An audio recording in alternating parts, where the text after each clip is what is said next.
What up, fam? Manly Brandon. TJ. And today we have the third of the classic wraps from Burger King. It is the honey mustard. Ooh. I don't like honey mustard. Have you had honey mustard? Yes. You've had mustard. What's cool honey mustard? So DJ may not like this immediately.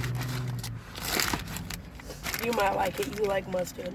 Yeah, but honey mustard is different. I wonder where you got that from.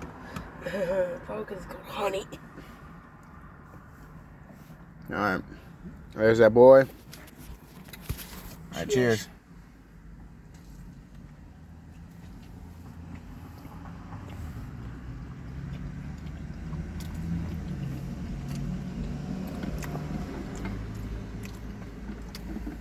I like it. You know what? They do the sauce very well on it. 7 out of 10. Yeah, it's pretty good. The honey mustard sauce is very good. Like a sweet, sweet mustard. Duh. But yeah, I recommend them. Try them all. Alright, peace.